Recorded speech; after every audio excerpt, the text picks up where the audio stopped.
Olá, estamos ao vivo aqui na página da Todos os Cantos. Hoje, quinta-feira, a última quinta-feira do mês, é a quinta-feira da Quinta de Histórias. Muito bem, estamos aqui ao vivo no Face da Todos os Cantos, a quinta-feira da Quinta de Histórias. E a Quinta de Histórias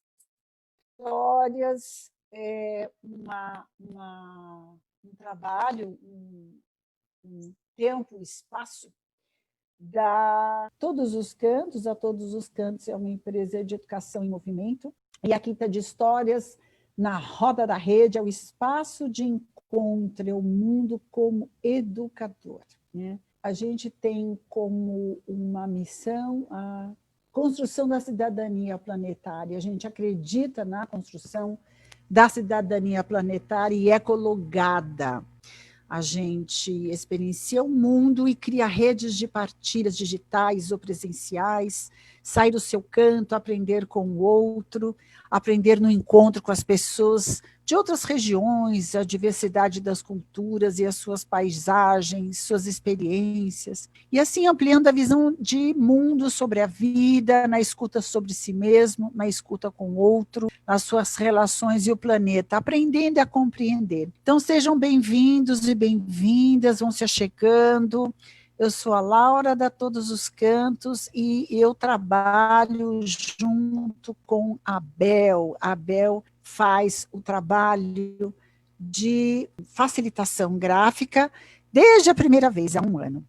E a gente acredita no mundo como educador e na formação de uma comunidade global com consciência de pertencimento, na partilha de histórias inspiradoras que nos trazem notícias de lá, de fora, e notícias de cá, de dentro de nós. Porque a gente reconhece que a fala e a escuta de histórias, elas possibilitam superar barreiras criadas pelas diferenças culturais e ideológicas.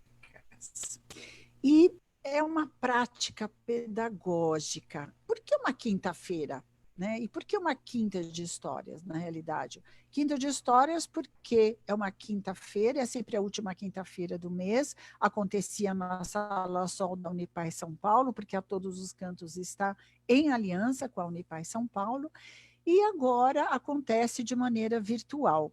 E também quinta, porque quinta é uma maneira, é um sítio, é um local onde se produz e é um local de encontro, onde as pessoas podem se encontrar para ouvir histórias inspiradoras de cidadãos planetários. E a partir de junho, esse encontro, que era presencial, passou a ser através da roda na rede virtual. Então, a gente continua numa roda, mas na rede virtual.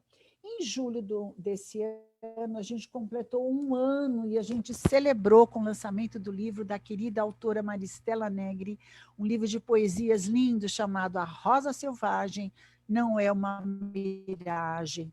E, na realidade, esse livro de poesias se iniciou numa jornada de autoliderança na Chapada dos Veadeiros, conosco lá na Todos os Cantos. Como diz Roberto Crema, inspirado no Pequeno Príncipe, ele diz o seguinte: ninguém se planifica permanecendo em seu planetinho de origem. É preciso partir. Quinta de Histórias vai começar, e vai começar, e eu recebo, nós falamos em poesias em julho, a Bel está aqui. Bel, dá um oi, Bel. Em julho falamos de poesia, e agora em agosto eu tenho a honra e a alegria de receber meu grande amigo e cidadão planetário, Silvio Bahia. Bem-vindo, Silvio Bahia, a essa Quinta de Histórias. E o Silvio, eu já vou apresentar o Silvio, mas o Silvio vai nos contar histórias de inverno. Ele vai nos conduzir nessa jornada através dos contos de fadas, de Mozart, de Jung. Vai falar dos cenários lindos que o filme a Noviça Musical, a Noviça Rebelde passeou e a gente pôde ver aquelas imagens maravilhosas dos Alpes, que compõem uma porção de países.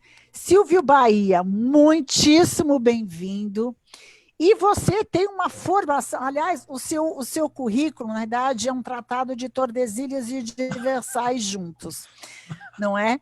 Mas eu vou começar dizendo que você é formado em comunicação social há algum tempo, né? E também trabalhou com bastante tempo numa carreira internacional de marketing.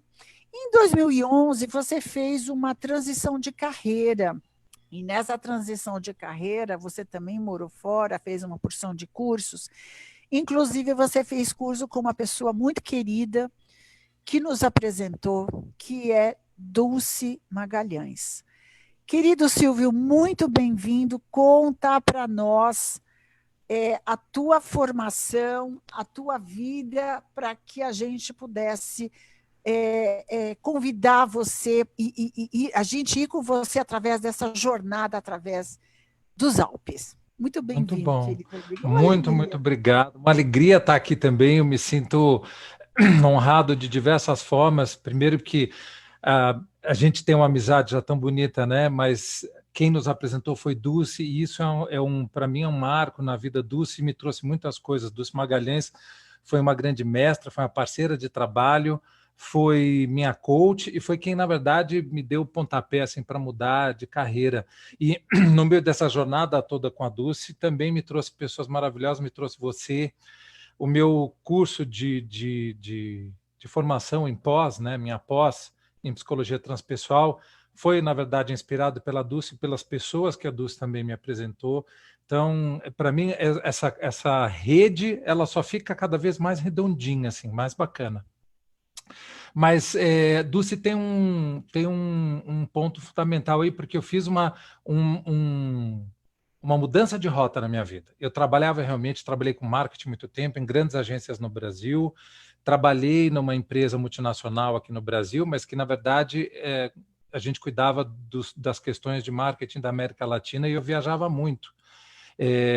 Viajava tanto e, na verdade, não conhecia nada. Né? Eu brincava com os meus amigos que falavam: nossa, que bom, você está indo agora para Miami, agora você vai estar em Roterdã, agora você está indo para Singapura, você vai de novo para o México. Minha vida era assim, eu viajava para os Estados Unidos semana sim, semana não. Nas que não era Estados Unidos, era América do Sul. Quando não era nenhuma coisa nem a outra, eu tinha que ir para a Europa, era uma empresa europeia.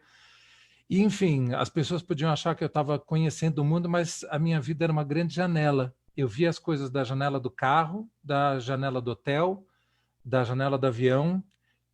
Eu não vivenciava nada, né? Eu só estava presente em várias reuniões, em vários lugares, mas viver as coisas mesmo, não vivi. Fiquei em hotéis maravilhosos, mas hoje, quando eu viajo por minha conta, eu prefiro ficar em casas alugadas, ou hotéis pequenos, ou em pequenos lodges, para ter a sensação de ser uma pessoa que está, de fato, naquele lugar.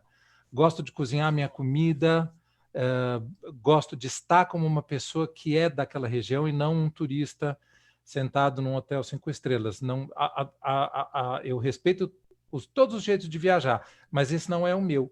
O meu é tentar realmente me inserir o máximo, né? Então, eu dei essa grande guinada na vida e fui conhecer o mundo assim que eu pude. Eu saí, montei minha própria empresa, eu tenho uma empresa de eventos e sou também coach, agora também um terapeuta transpessoal, palestrante e gostei do que você falou aí, sou um cidadão do mundo, trazendo experiência para as pessoas de todas as formas possíveis. Silvio, gente, olha só a vida do Silvio como virada. É um cidadão planetário, ele passou para todos diversos lugares e ele tem um estilo de viagem que é diferenciado. Olha, a gente tem bastante gente já falando aqui, o Ricardo, maravilhoso, a Silvia, eu acho que a Silvia, sua mãe, Se a for Silvia Eliana Bahia, Fischer. Sim, Silvia. Maravilhosa, dona Silvia. A Flávia Aguiar, que trabalhou tantos anos comigo, bem-vinda, Flávia. Flavinha, querida. E aí, Silvio, bastante gente. O Luca, deixa eu ver quem mais que está vendo aqui. Enfim, vamos lá. Silvio, é, a gente escolheu, né, essa jornada pelos Alpes para embarcar com você. Por que é a escolha dessa região? Eu acho que tem várias coisas aí. Primeiro que os Alpes, eu acho que são, para mim e para muita gente, especialmente aqui no Brasil, um lugar mágico, né? A gente tem uma imaginação muito forte desde criança, assim, nós não somos de um país de neve. E toda vez que a gente, desde criança, ouvia contos de fada, historinhas e tal, vinha sempre essa coisa muito alpina, neve, a própria essência do Natal. Minha família é muito natalina.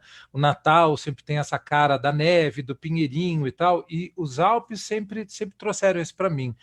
Eu morei na Alemanha há muito tempo atrás, há 30 anos atrás, eu morei na Alemanha, mas no norte não tive condições de conhecer o sul naquela época, que é onde estão os Alpes alemães, e sempre quis ver um monte de neve, né? E quando eu fui me aprofundar nos Alpes, eu não só descobri que tinha uma paisagem muito interessante, mas a história dos Alpes é muito interessante. A importância dos Alpes na Europa é muito interessante. A gente sabe que a Europa é um continente pequeno, se comparado ao Brasil, e se cruza de um país para o outro muito rápido, mas nos Alpes a coisa é mais interessante ainda, porque são muitos países fronteiriços, né? Os Alpes são essa cadeia geológica muito alta, muito grande, e que separa vários países. E ali você dá um pulo de um país para o outro simplesmente cruzando as montanhas. Os Alpes têm muita história, têm muita cultura. Os Alpes foram a casa de muitos artistas. Se a gente pensar em Viena, Estrasburgo, que são cidades bem pré-alpinas, né? São as capitais antes de você subir os Alpes no lado da Áustria. Por ali passaram Mahler, Schiller, Klimt, Dürer.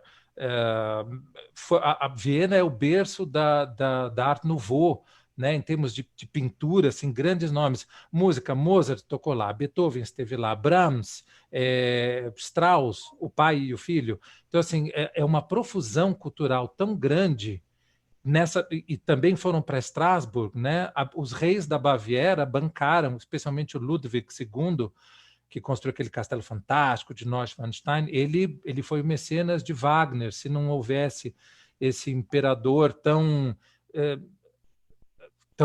fanático por artes e tal, a gente não teria as composições de Wagner, né? Ele literalmente trouxe Wagner para dentro do palácio, botou sentado lá e falou: faz o que você quiser. E Wagner compôs óperas fantásticas, né? Então, os Alpes têm uma coisa interessante, porque tem toda essa abundância de cultura, o barroco, é muito rico, é muito, muito bonito, e ao mesmo tempo tem essa simplicidade das pequenas fazendas, das casinhas nevadas e da vaquinha pastando, sabe? Aquele comercial de chocolate suíço. Ir para os Alpes é literalmente cair para dentro assim, de um comercial desse, ou das histórias de criancinha, da Chapeuzinho Vermelho, da Heidi, que a gente ouvia quando era criança. Então, para mim, os Alpes sempre foram um atrativo, e quando eu pisei lá a primeira vez, eu falei, uou, tem muita coisa para explorar aqui, muita coisa. Isso tocou em mim profundamente, e eu falei, quero vivenciar mais disso. Fora as outras questões, hoje, como uma pessoa de olhar mais transpessoal, eu vejo que a natureza dos Alpes mexe muito comigo, porque a gente tem ali 4 elementos fortíssimos. Você tem a terra, você tem o ar, você tem a água, tudo em estado muito puro. Os Alpes são um lugar de uma pureza ainda fantástica. E você tem o fogo, né? Simbolizado na lareira, no aquecimento da casa. Então, para mim, viajar pelos Alpes é também uma viagem interessante pelos elementos, por todos os elementos. Nossa. Querido, olha, tem bastante gente entrando.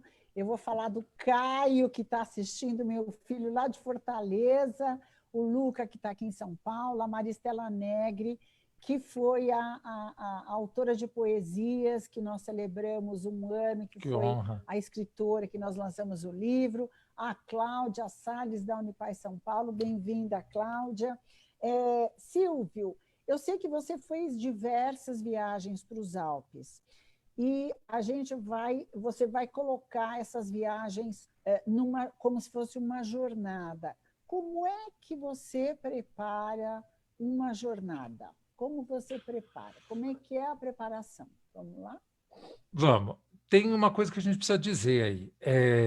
Eu, do mesmo jeito que eu gosto de viajar, especialmente para essa região da Europa, me sentindo em casa, e gosto de cozinhar, alugar casas e tal, o melhor jeito de viajar, para mim, quando eu faço isso, é de carro. Os trens ligam tudo, é uma delícia de viagem, são lindos. A primeira vez que eu fui para Berchtesgaden, que é um lugar icônico nos Alpes, eu fui de trem, mas com carro você tem a grata surpresa de parar onde você quiser. Então, acho que o grande lance é montar um bom roteiro. E para mim, um bom roteiro é quando você consegue juntar nos Alpes as pequenas cidades, os pontos de muita natureza, e também as cidades importantes, essas cidades que têm um agito cultural, uma vida cultural, histórica muito grande, né? Fazer um bom balanço das duas coisas. Sempre buscar a natureza, mas também buscar essas cidades que são chaves, até porque você tem que descer em alguma cidade grande.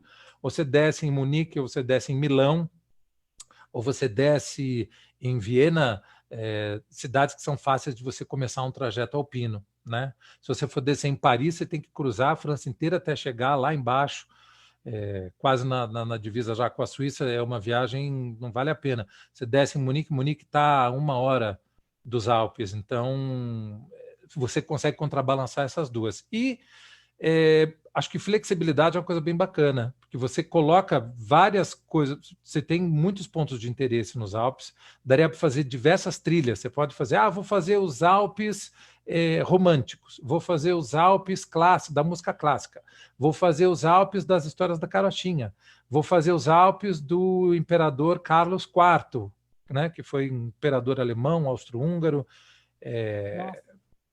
e ele foi até Praga. Então, assim, você pode pegar uma viagem dos Alpes e se estender até Praga, se você quiser. Tem milhões de histórias para se contar. Então, o que a gente fez aqui para demonstrar algumas coisas foi colocar um compilado de pontos, lugares e países, vamos dizer assim, porque a coisa mais legal é que os Alpes, eles são eu não gostaria de dizer transcontinentais, mas eles são uma região, né? Os Alpes pertencem a 8 países que têm divisa ali. Não sei se vale a pena colocar uma imagem para as pessoas poderem ver. Então vamos lá. Isso, vamos começar. A gente vai falar dos aprendizados, mas vamos apresentar, então, que região é essa? Você Bora. tem a Renata Ribeiro. Deixa eu só falar um oi para a Renata Ribeiro, maravilhosa, que é a nossa alquimista de culinária afetiva da Unipar São Paulo.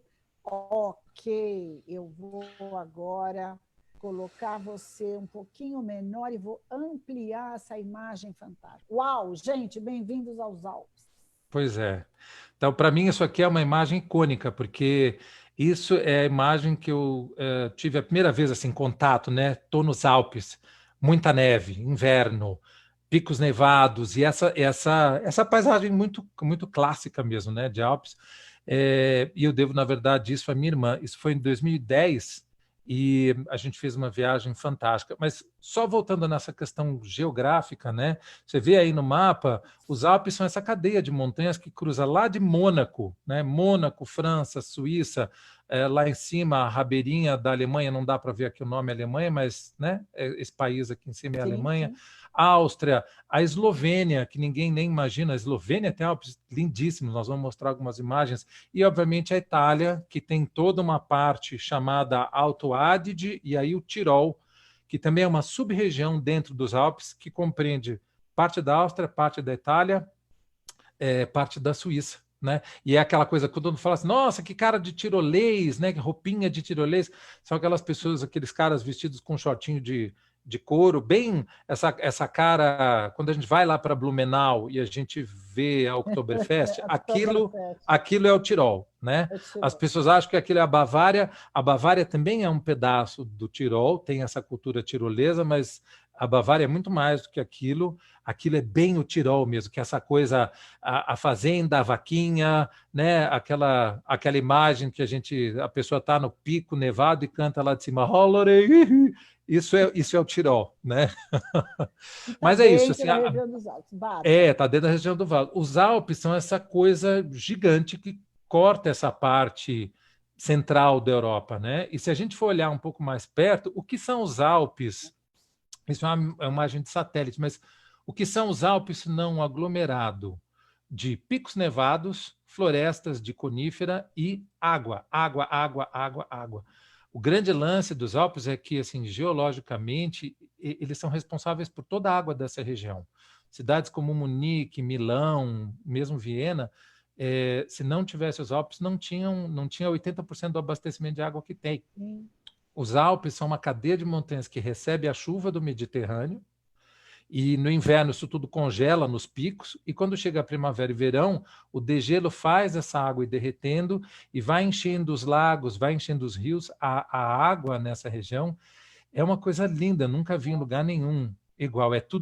É um azul esverdeado, de uma pureza, assim, a água do degelo. Em Munique você toma banho no rio que corta a cidade inteira, o rio Isar, de uma água extremamente gelada, mas uma água super pura, né? Então, é uma região em que a preservação e a natureza são fundamentais, não só para manter a natureza, mas para manter, de fato, as cidades. Não fosse essa configuração dos Alpes, muitas cidades não teriam nascido e muitas fazendas não teriam menor condição de prosperar durante o verão e a primavera, né? Então, os Alpes têm uma importância econômica, histórica, enorme, por conta de ser esse manancial de água puríssima, né?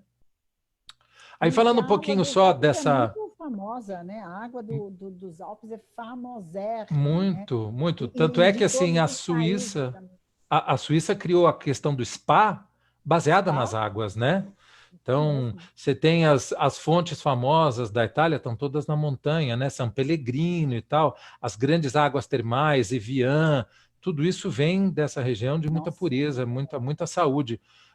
As pessoas saem do norte da Alemanha para se tratar em spas no sul da Alemanha, na Baviera, por conta das águas termais, por conta do sal, é uma região salina, então a gente tem ali extração de sal, aquele sal, o sal do Himalaia, né? O sal rosa, aqui é igualzinho. Então, a água é muito, muito salutar, né? Além de muito salgada.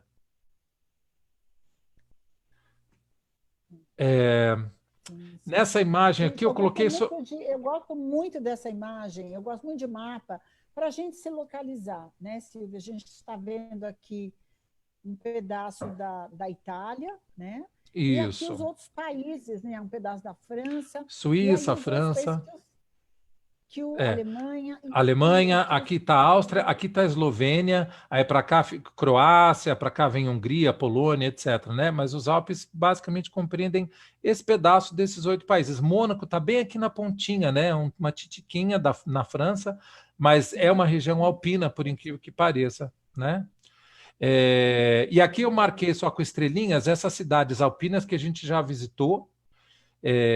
Eu confesso que tem muito mais outras cidades nessa região mais acima da Alemanha, que é onde está a Floresta Negra, e especialmente aqui, nessa região, aqui é a divisa, né, entre a França e a Alemanha. Aqui está Estrasburgo, bem na divisinha. Então, esta região, quem gosta de estrada romântica, todo mundo já deve ter ouvido falar da estrada romântica, a Floresta Negra. A Floresta Negra não é nada negra, ela é essa grande mancha.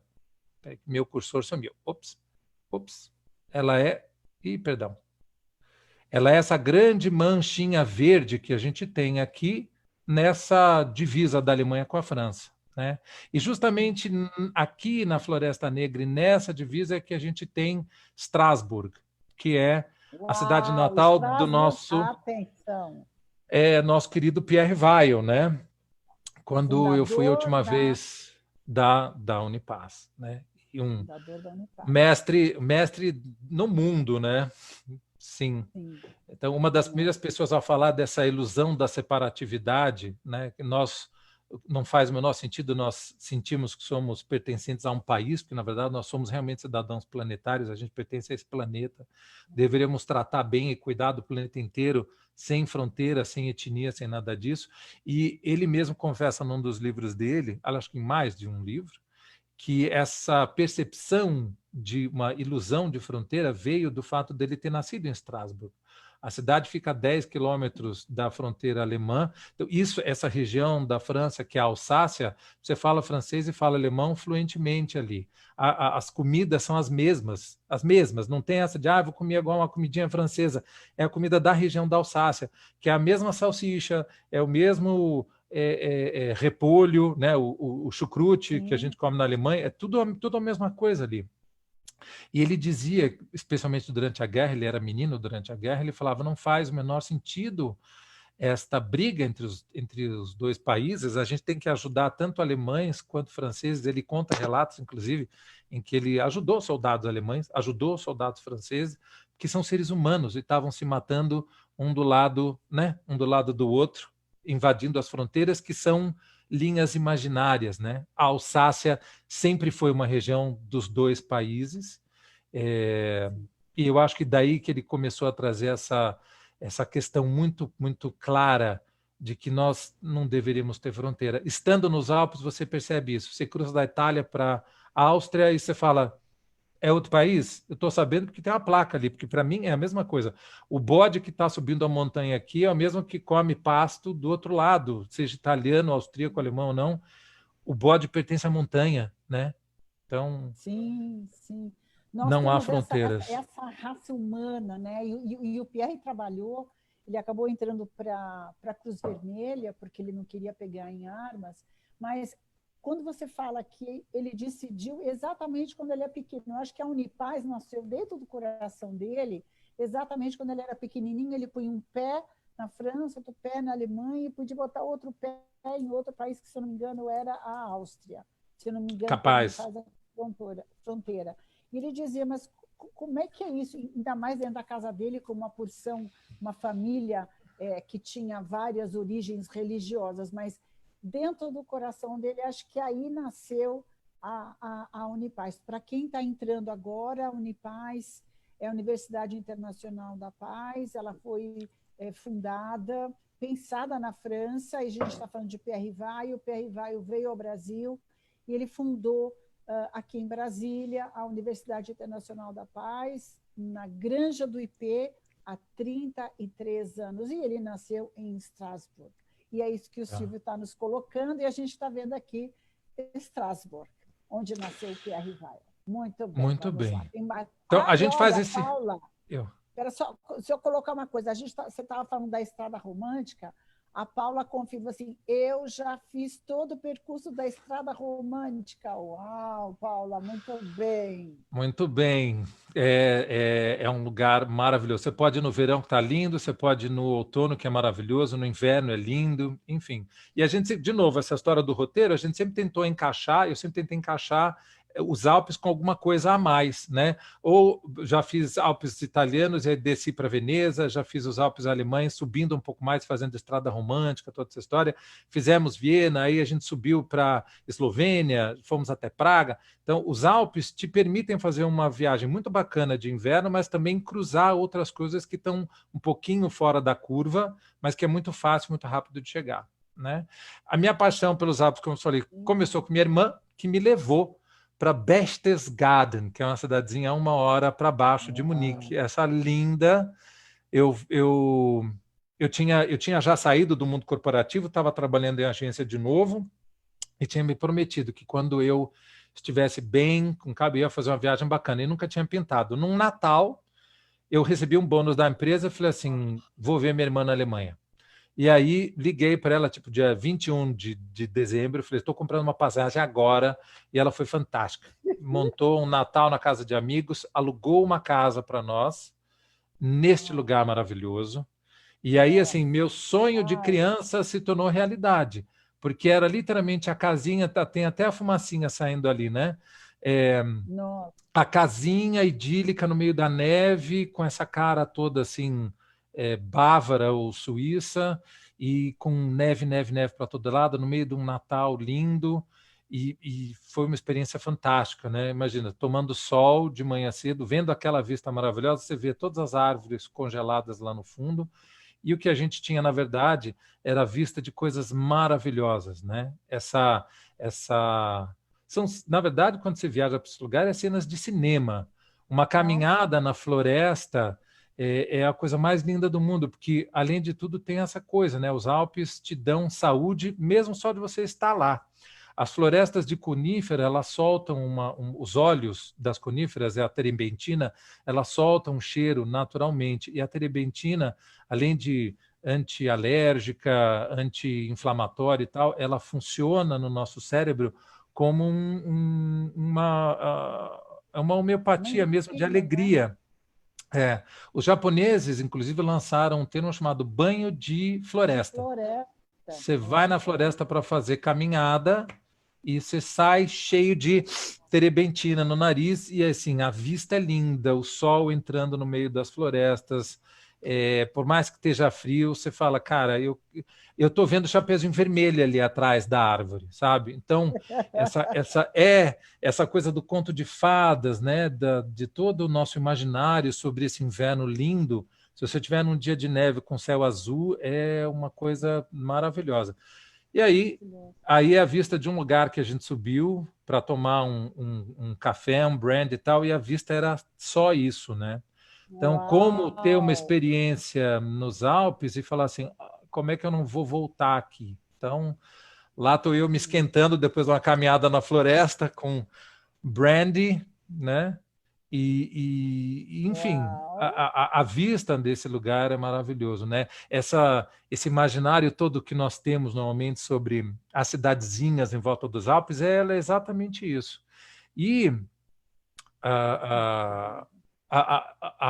essa parte da Baviera tem uma coisa com o barroco, com a arquitetura, tudo é muito, muito bonito, muito pintado. Essa imagem que vocês estão vendo aí, que é essa carranca, na verdade, isso é um Krampus, é a antítese do Santa Claus, do nosso Papai Noel. Na Baviera, no Tirol inteiro, mas na Baviera, especificamente nessa região, existe uma tradição de no Natal, assim como tem o Papai Noel que sai na rua, o Krampus é o gênio mau. Então os homens mais velhos eles se vestem com peles e botam essa máscara, é uma máscara gigante, assim, bem maior que o meu rosto, feita em madeira. Eles botam essa máscara e saem assustando as crianças, avisando que se elas não forem bacanas, é ele que vai levá-las e não o Papai Noel que vai trazer alguma coisa. É o homem do saco. É o homem do saco bávaro, né? Mas, enfim, essa arquitetura linda, né, que a gente vê em muitas cidades do sul, essa já é Mittenwald, uma outra cidade também da Baviera, e que você vê esse trabalho fundamental, artístico, e isso eu achei muito interessante. Na Europa inteira a gente tem isso, mas nessa parte dos Alpes, especialmente, casa não é só uma casa, ela pode ser um construto de beleza para você apreciar. A janela não é só a janela. É uma obra de arte. É uma obra de arte, né? A janela pode ter uma pintura, a porta pode ter alguma coisa, o adorno é muito importante, né? E isso você encontra no sul da Alemanha inteira. O barroco, dentro de qualquer... Isso era uma capelinha minúscula, numa cidade muito pequena, né? O barroco ali. E aí temos aqui o Museu do Violino. Mittenwald é a cidade onde acredita-se que nasceu o violino, então a cidade inteira é em volta da coisa do violino.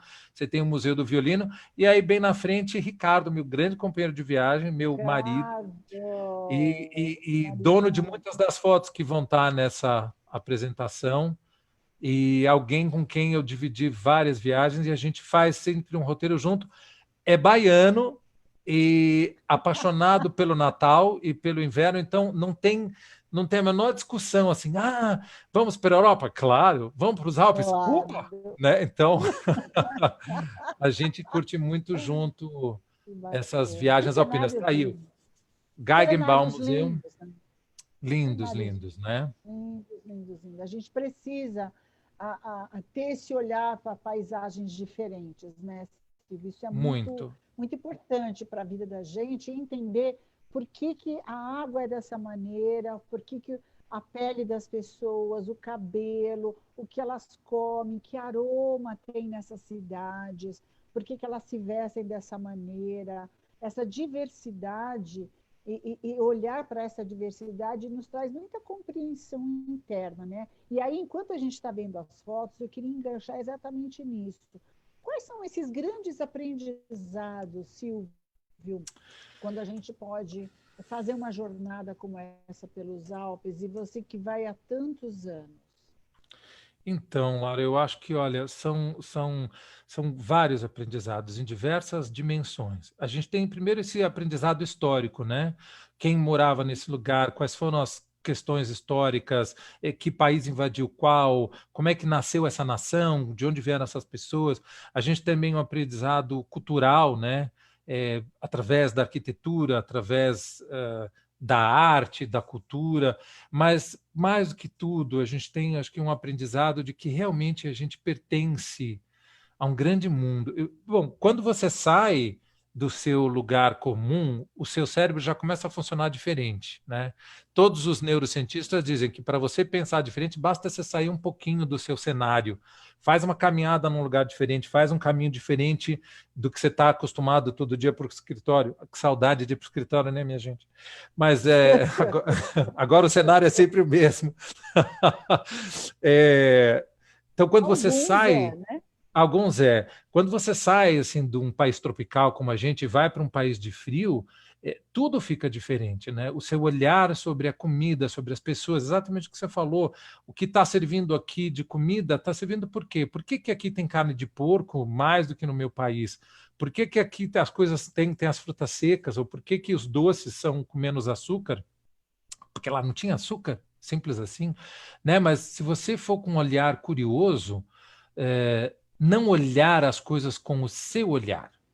Esse olhar da curiosidade de entrar num país e pensar, engraçado, aqui todo mundo pinta a casa coloridinha e não branca, na Grécia é tudo branco, por quê? Será que é porque aqui os meses de inverno eram realmente muito puxados e eu precisava colorir um pouco mais as coisas para não entrar em depressão? Pode ser, mas isso faz toda a diferença. As casas são brancas na Grécia porque o sol é tão forte que é melhor que tudo seja branco mesmo, que dá uma refletida, né? Fica menos quente. Então, quando você Gente, viaja para um outro lugar, basta você se abrir para o que você está recebendo como novo, isso já te muda completamente. Eu acho que no tocante com relação à Alemanha, inclusive, muita gente me ouve falando, eu gosto da Alemanha, as pessoas, aquele país cheio de nazistas, fala, não, fofa, era cheio de nazistas há 80 anos atrás. Ninguém vai diminuir o que foi o Holocausto, ninguém vai negar o que aconteceu, como algumas pessoas hoje em dia gostam de dizer que não existiu a ditadura, não entendo por quê, mas é um fato, a gente está vendo isso acontecer. Lá ninguém nega o fato. Pelo contrário, existem milhões de museus, documentações, etc. e tal, né? Mas você lembrar dessa cultura, você entender esta cultura, entender que a Alemanha é muito mais do que só o nazismo, é muito grande. E mais do que tudo, você é capaz de ir para a Alemanha e, inclusive, lembrar muito mais que existiu o nazismo do que estando aqui no Brasil, porque eles fazem questão de lembrar o povo para que isso jamais aconteça de novo, né? Existe um meia-culpa muito grande, uma responsabilidade sobre formar as próximas gerações com mais empatia, com mais entendimento sobre o mundo, com menos racismo, compaixão. talvez muito maior do que aqui, inclusive, né? Que a gente se diz um país tão miscigenado. A gente é miscigenado, mas talvez a gente não seja lembrado o suficiente de que se a gente não tomar conta da nossa sombra, ela pode ficar tão grande quanto o nazismo, né? Com certeza. E aí, Silvio, só colocando aqui de volta, eu quero mostrar para as pessoas, cadê a Belzinha? A Belzinha caiu e eu acho que a Você Bel foi? caiu. Se foi, não tem problema. A Bel é a nossa facilitadora gráfica, ela faz toda a facilitação gráfica desse encontro, mas enfim. Silvio, é uma região, vou te botando de destaque de novo. Silvio, essas viagens, e você não fez uma só, você fez diversas, quais são aqueles grandes apresentos? Ai, meu Deus, uma foto mais linda que a outra.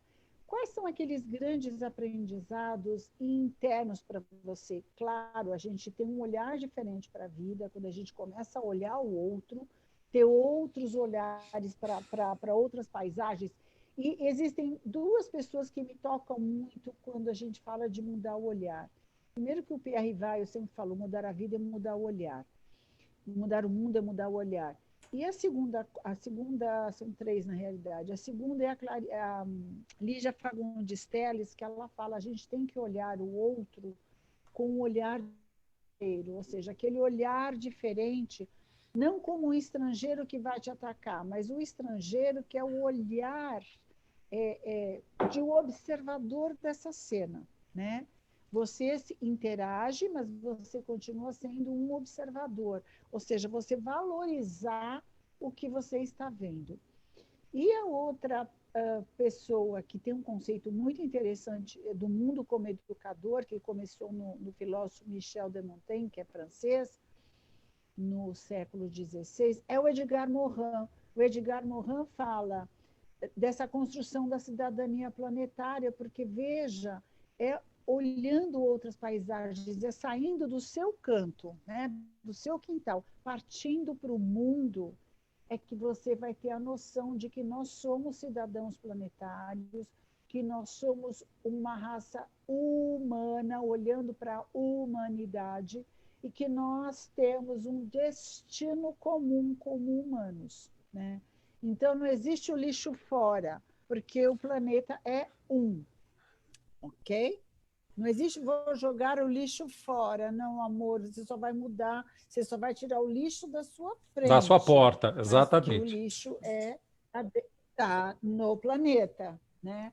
Então, assim, esse olhar, né, que a gente tem tem desse olhar de cidadão planetário, quais são esses aprendizados todos? Porque, meu Deus, é o lugar dos grandes compositores clássicos, é um lugar de cenários de filme, meu Deus, onde nasceu o violino, né?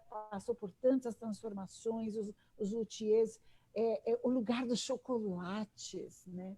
Das águas maravilhosas e dessas paisagens tão diferentes das nossas, que até as frutas são diferentes, né? Aqui a gente tem, lógico, as frutas tropicais, e ali a gente tem aquelas frutas vermelhas, as frutas das florestas temperadas e as florestas de inverno, né? Com toda essa riqueza, Silvio, além de tudo que você falou, quais são os aprendizados internos também? Eu acho legal você falar de aprendizado interno, e aí eu vou puxar para dentro mesmo, que eu acho que assim, um grande sentido de lar. Essa região fria, e para mim é muito bom, eu gosto muito de viajar no frio, porque tem essa coisa do sair, ver, andar na neve, subir montanha, descer montanha, mas voltar para casa no fim do dia, fazer um chá quente, tomar um café, comer uma torta, se esquentar, tirar aquela roupa de frio, botar a meinha de lã feita ainda à mão, sabe? Que você consegue comprar lãs feitas de alpaca pela vovozinha que faz ali à mão. E traz uma sacralidade que eu acho que a gente perdeu, né? O tempo do inverno é um tempo diferente do nosso. Eu adoro viajar no verão também, mas no verão você fica muito mais excitado, né? Você volta da praia, pai, tal, à noite você bota uma roupa, à noite você sai, vamos a um bar, vamos conhecer pessoas, vamos ver como é que a cidade é iluminada de noite. Nos Alpes, a noite chega às 5 da tarde, às 4 da tarde, já está escuro, né? E o frio te cansa, então voltar para casa ou sentar num café pequeno que está lá há 400 anos, o mesmo café, né, com as mesmas tortinhas, é a mesma família que está lá há um tempão, te traz essa coisa do sacro, você não banaliza tanto as coisas. E você simplesmente sentar e desfrutar o que é a simplicidade e lembrar que estar aquecido no inverno é um grande conforto, que é uma beleza, né? Estar com alguém que você gosta num lugar pequeno, se sentindo gostoso, protegido, quentinho, a neve caindo lá fora e você dentro, sabe? Essa coisa quase uterina mesmo, entendeu? Muito arquetípica. Eu estou em volta do fogo, eu estou em volta da lareira, eu estou em volta da comida, com as pessoas que me são queridas e o frio está lá fora. Esse olhar muito do que é que importa, sabe? E ter o Sim. tempo disso, ter o tempo de desfrutar uma comida com calma. A gente perdeu isso, né? Então, quando você viaja uma região dessa, um mísero café com uma tortinha num lugar bacana, olhar essa vista toda e sentar e desfrutar isso. Eu acho que o grande aprendizado do inverno é desfrutar. E mais do que isso, você entra realmente para dentro. Você sabe que o tempo ele anda mais devagar e o dia é mais curto, a noite é longa.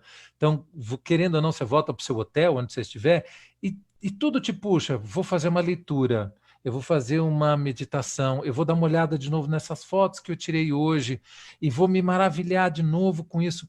É um trazer você, sabe, para dentro, um respirar mais profundo. Pelo menos isso eu faço todas as vezes, para mim funciona assim, né?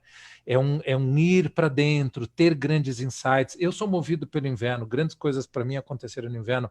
Frequentei boas escolas, fiz formações interessantes de coaching e tal, tudo durante o inverno. Esbarrei com pessoas importantes na minha vida no inverno. Então, para mim tem muito isso, né? E esse olhar de que alguém deixou uma herança para nós. Toda essa herança histórica, cultural, natural, né? Se existe essa preservação natural, alguém pensou nisso antes.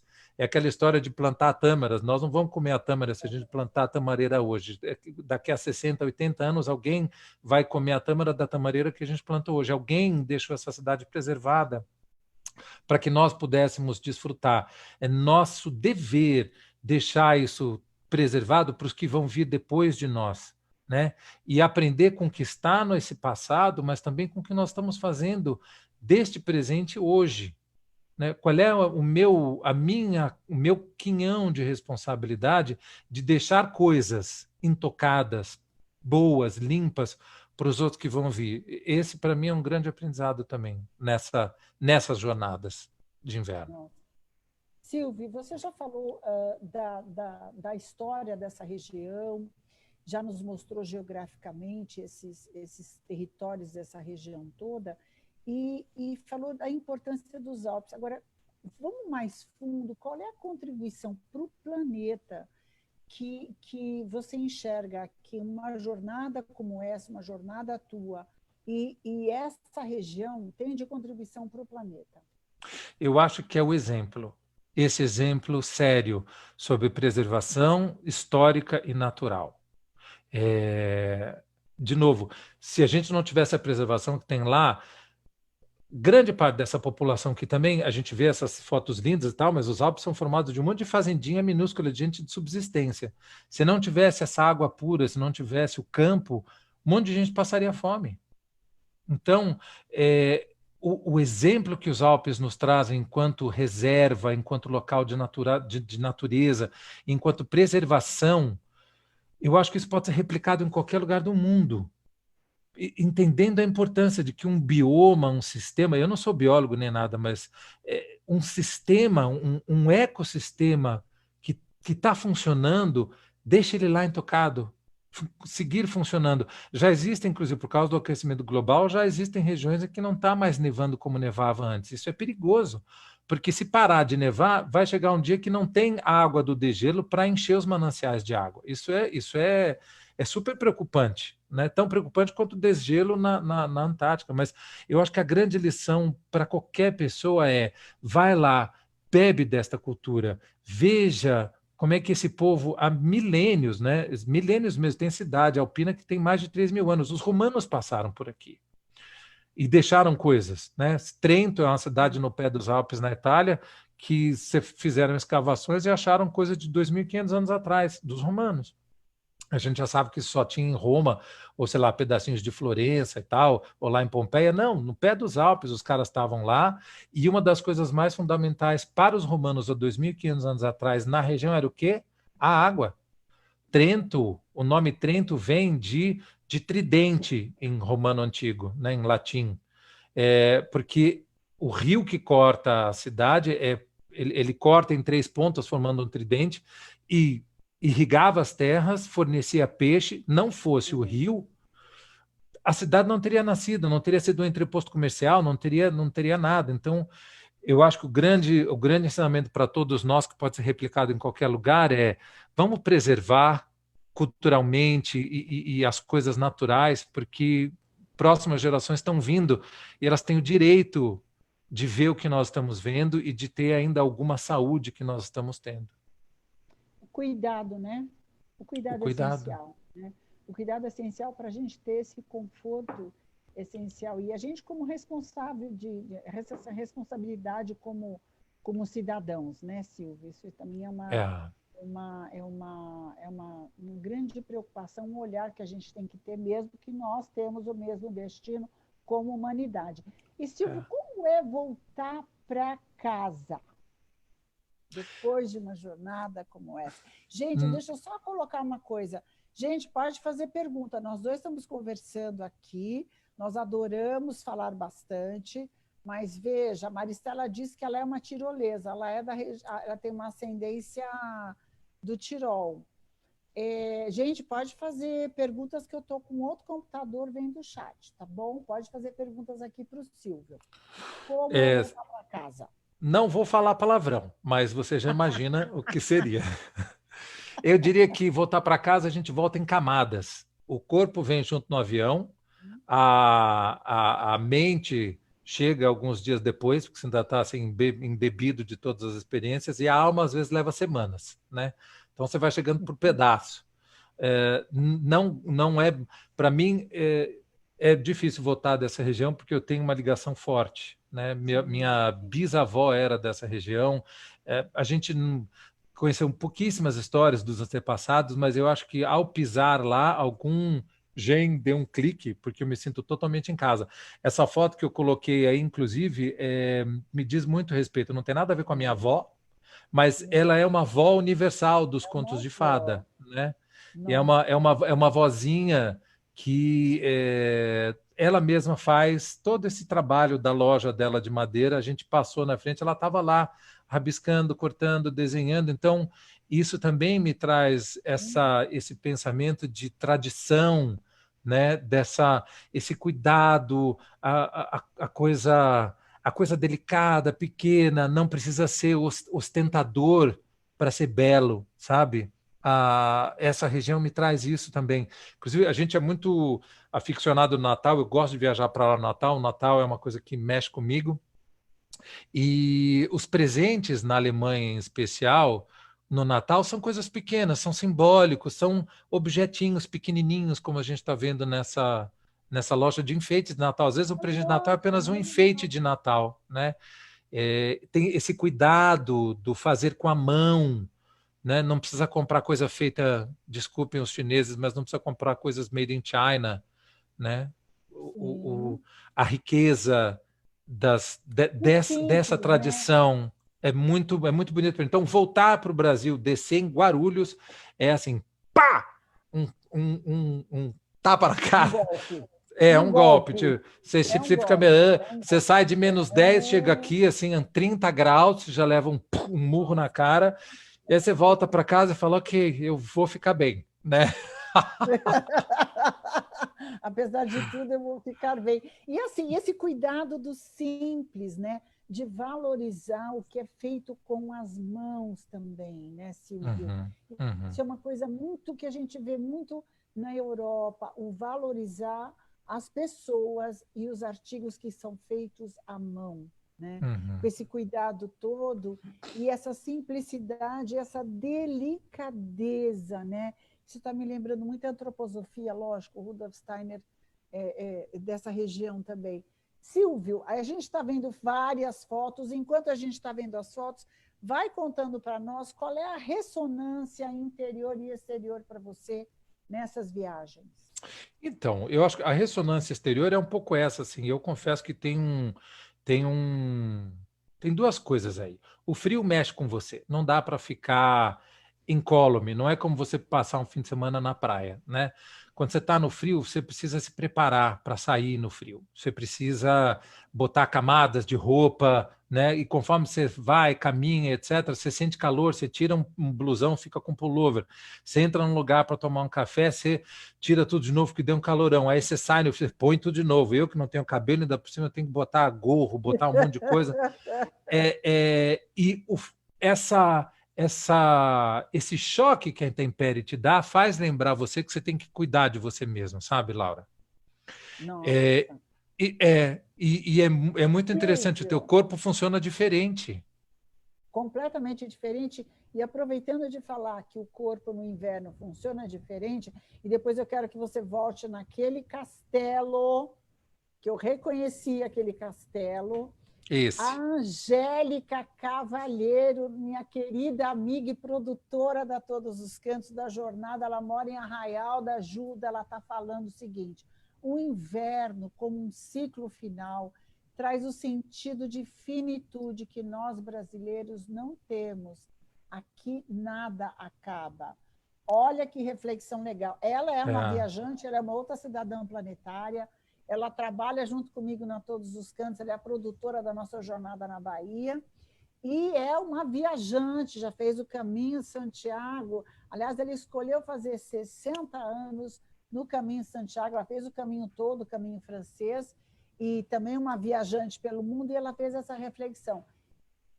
Angélica, beijão, querida, saudades de você, saudades de praia também. Mas esse castelo, estou reconhecendo esse castelo. Pois é, tem gente que leva as crianças para Disneylândia para conhecer o Castelo da Cinderela e tem gente que vai para Bavária conhecer a inspiração do Castelo da Cinderela. Esse é o castelo de Neuschwanstein. Esse é o castelo construído pelo rei Luís II, né, o Ludwig II, que era bem doido, bem malucão mesmo, mas era um amante das artes. Na verdade, as más línguas dizem que ele era homossexual e foi muito maltratado pelo pai, e aí ficou bem pirado, perdeu um grande amor, o pai mandou assassinar o rapaz por quem ele era apaixonado, e aí ele já não era bom da cabeça, ficou piradão. Então, ele voltou toda a energia e o dinheiro dele, quando ele herdou o trono, para construir esse castelo. É uma história interessante, porque o castelo levou décadas para ser construído, 2, 3 décadas para ser construído, e ele, de fato, nunca conseguiu morar lá dentro. O dia que o castelo ficou pronto,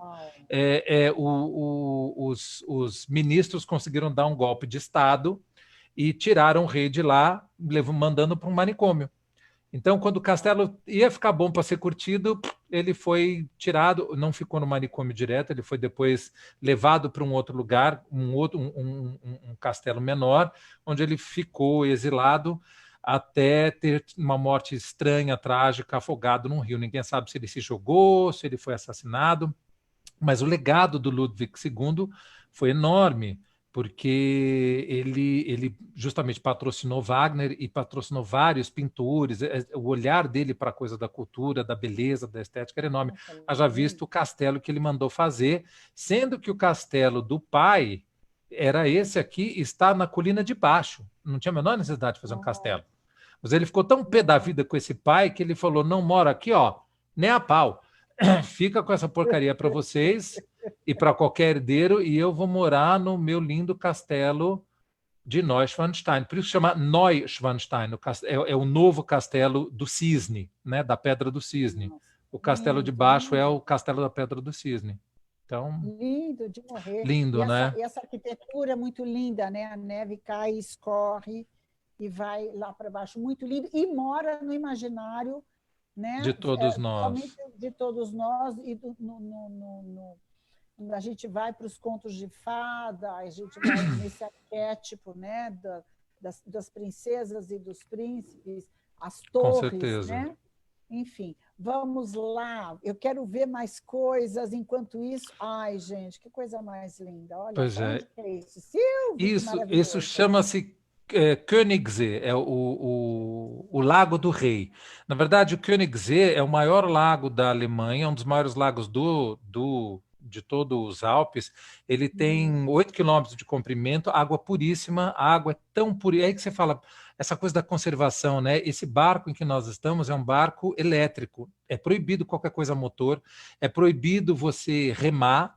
Você pode nadar no verão, desde que você não leve boia, etc. e tal. Você tem que entrar na água com com calma, não pode ficar pulando na água, tem guardas para ver isso. Então, o cidadão pode utilizar, mas a água é a mais pura da Alemanha, tem 200 metros de profundidade e é impressionante, né? É uma água pura, verde. É uma super transparência. E, na verdade, esse lago leva você a esta igrejinha aqui, que chama Igreja de São Bartolomeu. É uma igreja construída no século XIII. Se vê que ela tem... São Bartolomeu. E as pessoas faziam uma peregrinação antigamente para chegar lá, porque não tinha... Ou você ia construir uma jangadinha e ia, ou você tinha que dar a volta pelas montanhas e chegar até lá. Era um mosteiro, na verdade, né? Beneditino. Estou vendo que a arquitetura é diferente, não é? Completamente diferente. Ela é pré-barroca, pré-românica, ela é do século XIII, né? Então, não é nem gótica, é antes do gótico. Então, rodeada de montanhas. Rodeada de montanhas, né? E justamente toda esta água vem do degelo, e é por isso que ela é tão pura, né?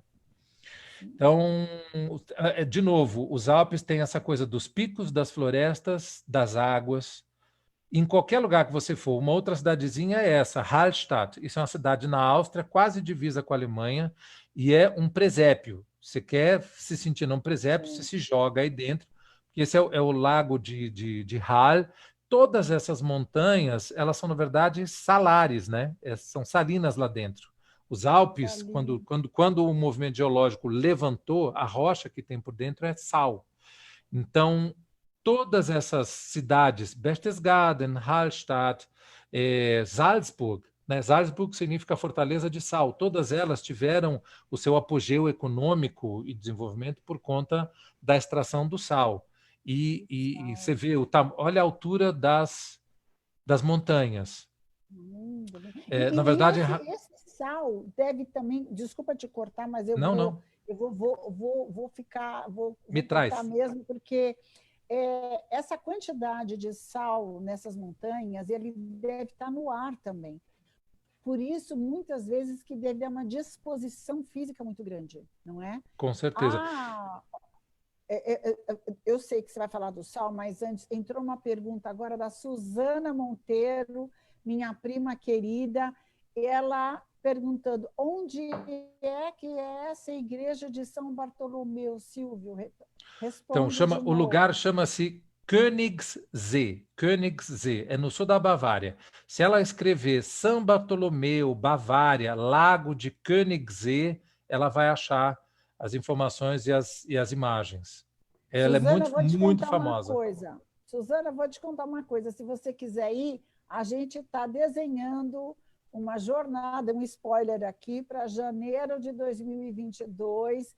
Nós vamos fazer estas regiões também, numa jornada de inverno. O Silvio vai ser o nosso facilitador junto comigo. Ok? Voltando. Essa questão do sal, né? Sal, porque deve dar uma disposição enorme para as pessoas, assim como a brisa do mar. Né? Sim, é tão forte, né, Laura, que eles descobriram isso. É tão forte, os mineiros de sal, ao contrário dos mineiros de carvão, saíam das escavações mais saudáveis.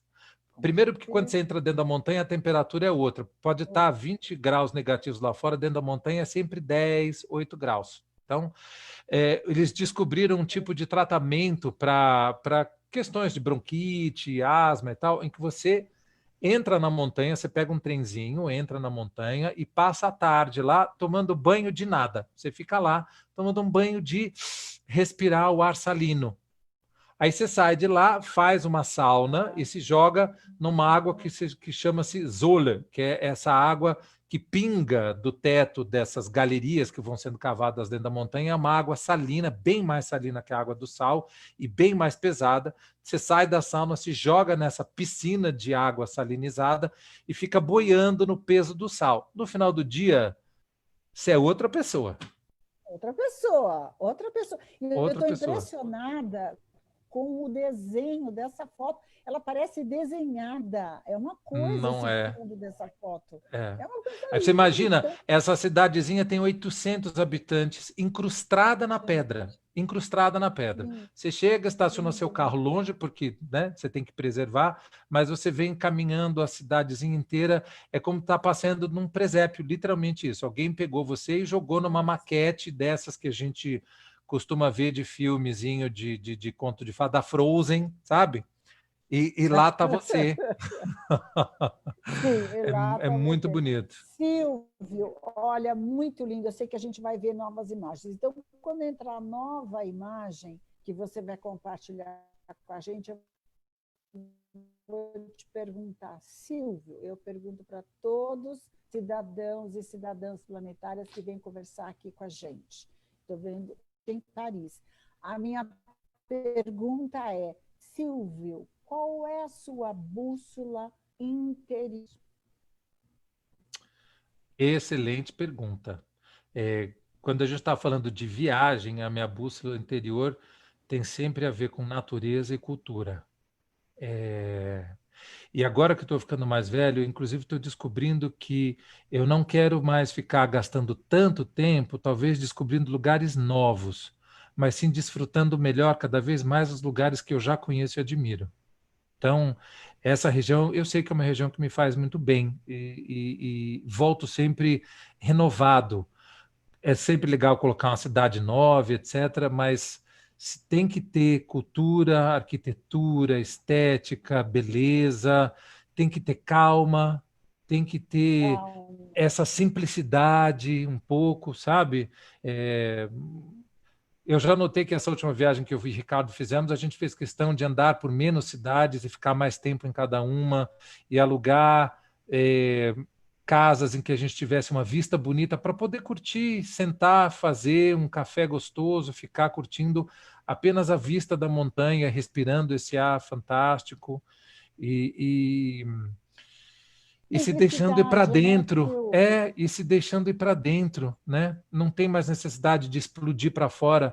Agora o prazer é muito para dentro e essa região me convida muito a ir para dentro. Meus arquétipos todos ficam felizes da vida e eu deixo o alemão que mora aqui dentro sair do armário e se esbaldar. A culinária daí, como é que é a culinária? Terrível, porque eu poderia comê-lo até explodir.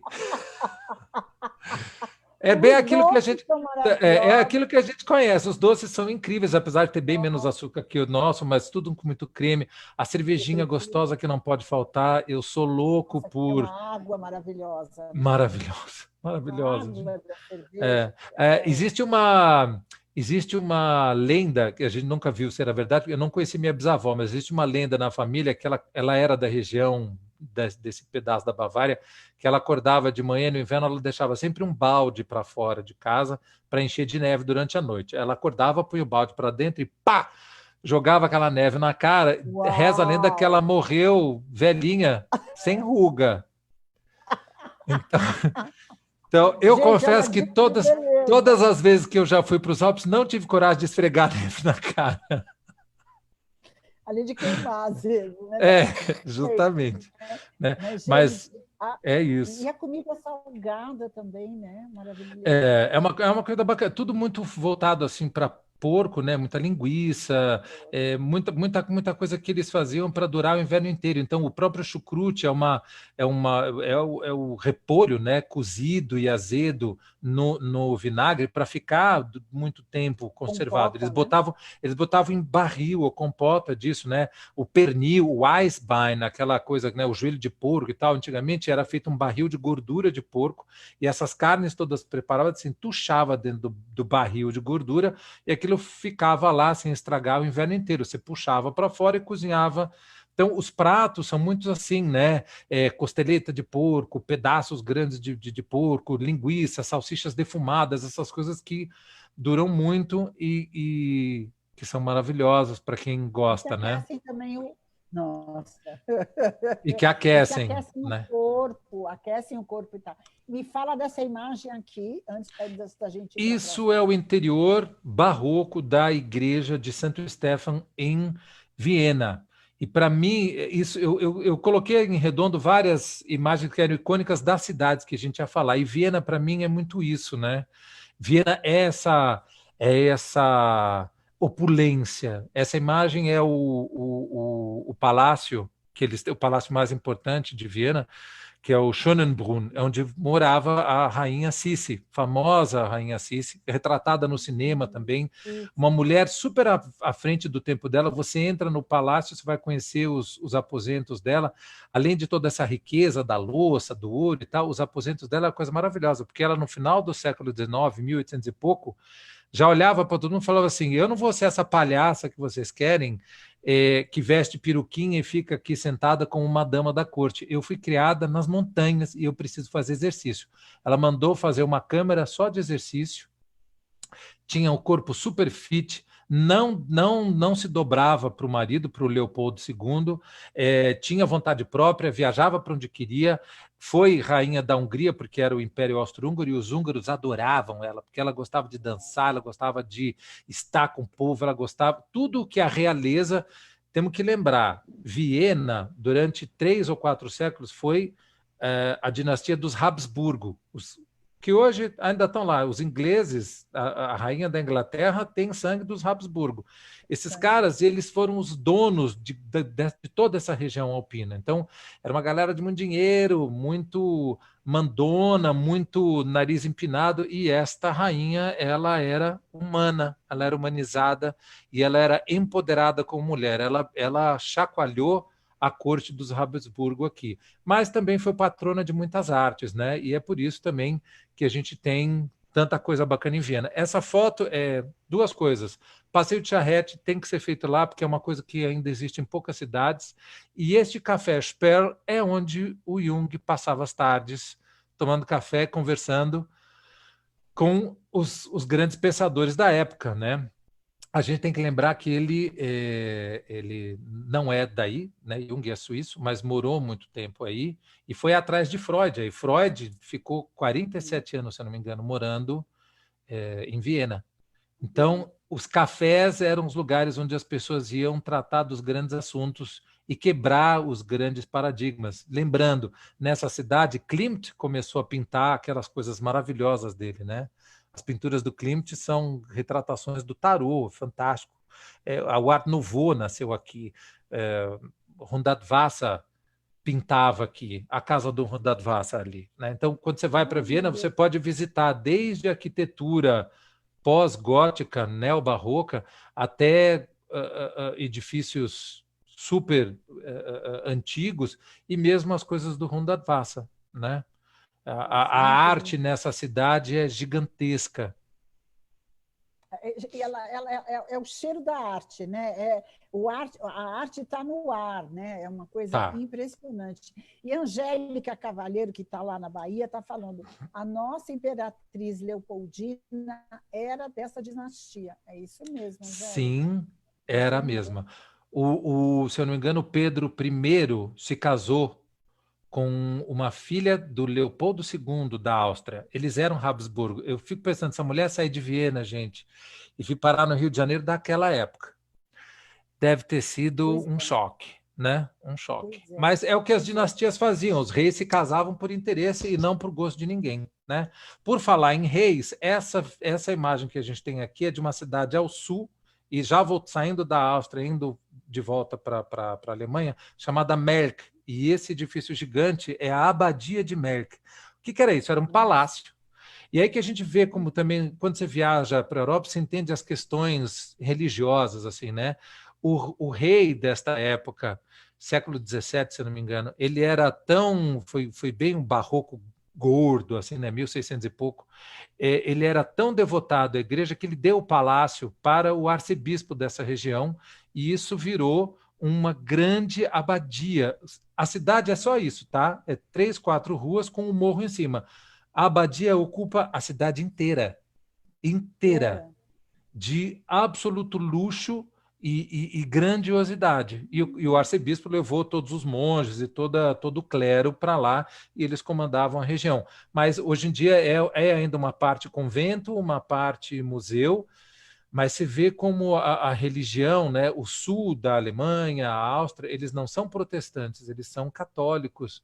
E os católicos mandaram muito nessa região. Deixaram um legado bonito, como a gente vai para Salvador hoje, vê aquelas igrejas lindas, o barroco nessa região deixou esse legado todo maravilhoso, né? Mas deve ter sido um peso viver debaixo do látigo da Igreja Católica aí.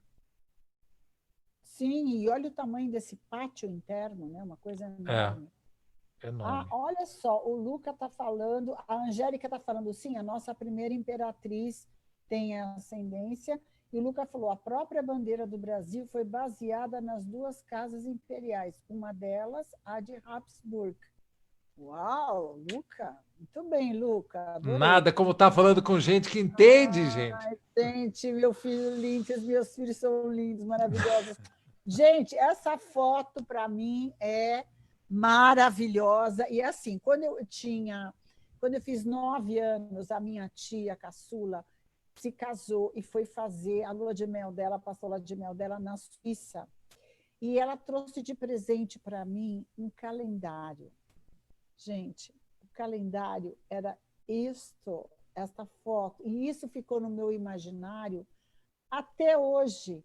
Então, essas fotos que você está mostrando dessas cidades menores, né, nos Alpes, essa neve, esses morros é horrível, mas essas montanhas lindas com picos de neve, mora no meu imaginário, ainda mais quando a gente lê os Irmãos Grimm, a gente tem os Irmãos Grimm, na realidade, eles não escreveram, eles apenas colocaram no papel os contos orais, que eram de tradição oral, né? Uhum. E eles mudaram os finais, porque antes deles os finais não eram bem assim, finais felizes, não. Era a vida real, que nem sempre é assim, mas às vezes tem um outro final. Mas, enfim.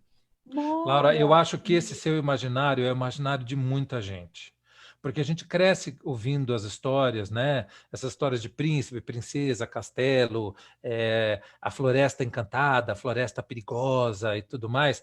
Mas também vem muito essa coisa dessas vertentes alpinas. Quem é que nunca montou um quebra-cabeça na infância que era uma imagem, para complicar bem, uma imagem cheia de neve, que é tudo branco, branco, branco, branco, branco, né? Então, isso morava no meu imaginário também, no imaginário de várias pessoas que eu conheço quando criança, também tinham calendários com essas fotos, quebra-cabeça com essas fotos alpinas. E esse aqui, isso já é a Itália, é bem na divisa, é muito bonito, né? É bem muito na divisa da Áustria com a Itália. Os chocolates que eu ganhava quando alguém ia para a Europa. E esse lado dos Alpes tem mais essa coisa da rocha, né? Assim, os Alpes italianos são conhecidos também como os Dolomitas, que são essas grandes formações rochosas que muitas vezes não ficam cobertas de neve, porque ela é tão escarpado que a neve não gruda ali. Então, de longe você vê essas rochas amareladas e tal, e por onde você anda tem Fortaleza, Castelo, Fortaleza, Castelo. É bem alpino, mas é uma outra cara dos Alpes, que é muito forte também, né? Essa formação, eu diria até assim, vigorosa, é mais agressivo, né?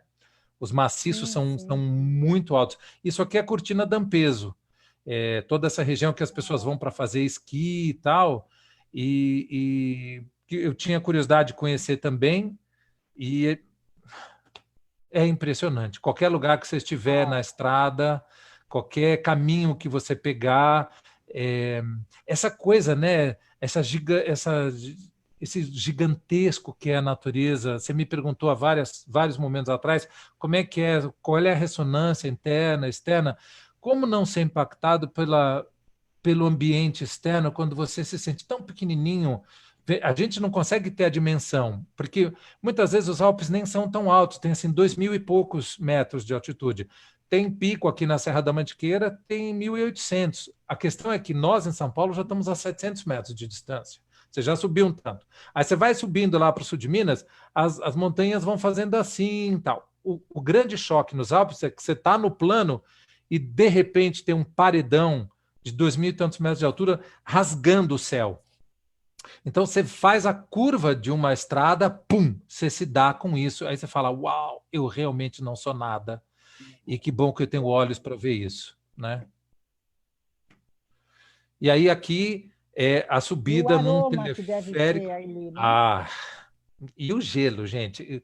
O vento gelado também é saúde, quero só dizer. Às vezes é difícil de aguentar, mas eu consigo sentir, lembrar do cheiro, é maravilhoso.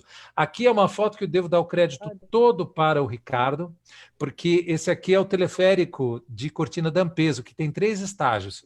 A foto tirada aqui é do segundo estágio. Para você ter uma ideia, o primeiro estágio é algo. Eu não consigo pegar meu cursor. Ah, tá aqui. O primeiro estágio é isto aqui.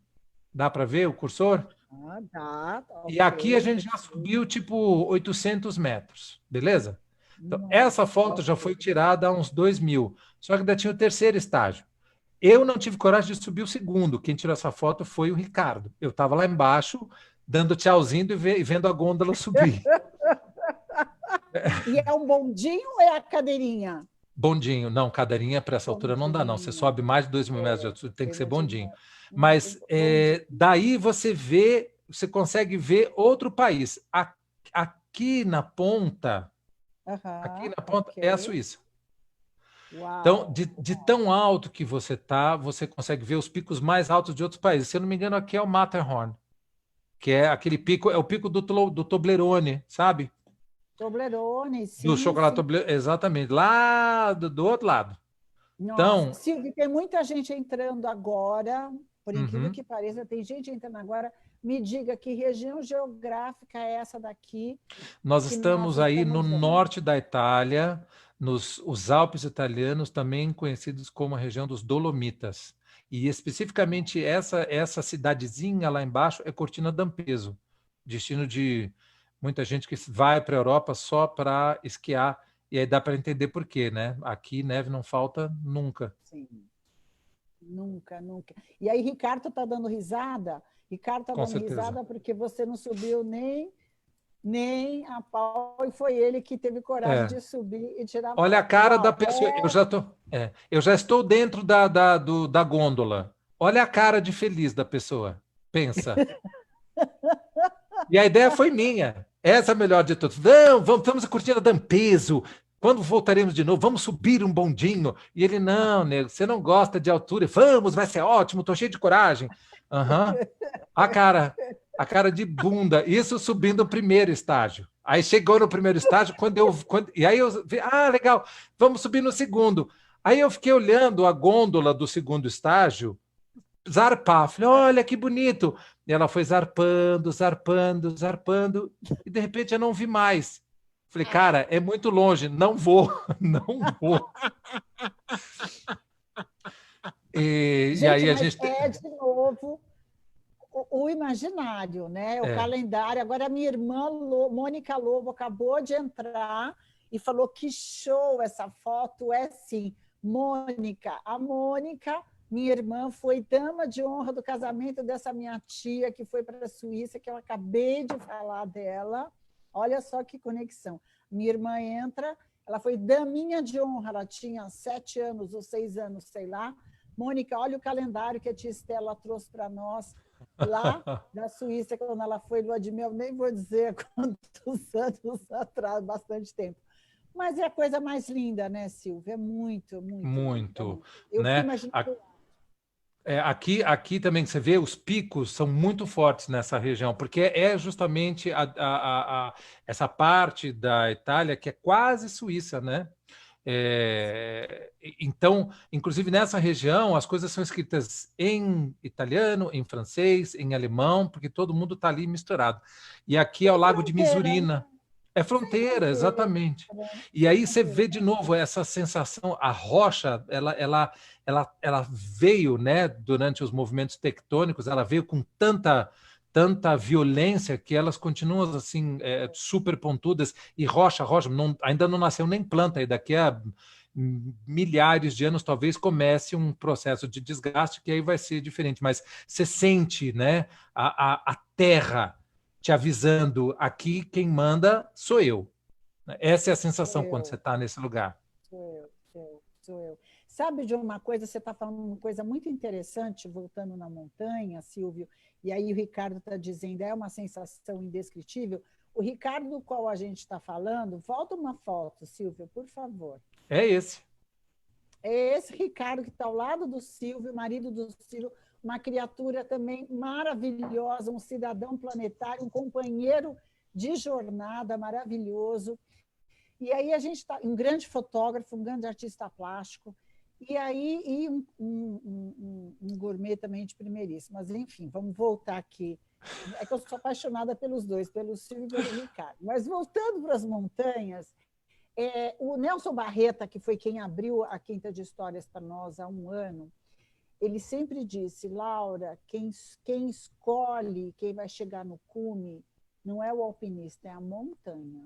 É a montanha que vai dizer, que vai decidir quem é que vai chegar nesse cume ou não. E tem tudo a ver com o que você está falando, é isso mesmo. Né? É esse poder, essa imponência, né? Do ser humano achar que ele é dono do planeta, que ele pode tudo. Então, super ilusão.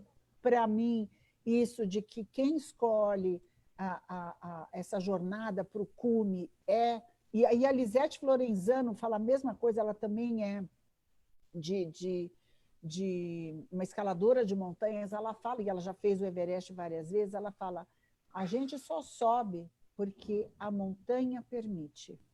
Né? Uhum. Então, essa visão de que a gente não pode tudo, né? Que nós temos que cuidar, porque nós fazemos parte disso tudo, eu acho que também é a contribuição planetária que a gente, numa jornada como essa, a gente sente e aprende, não é verdade, Silvio?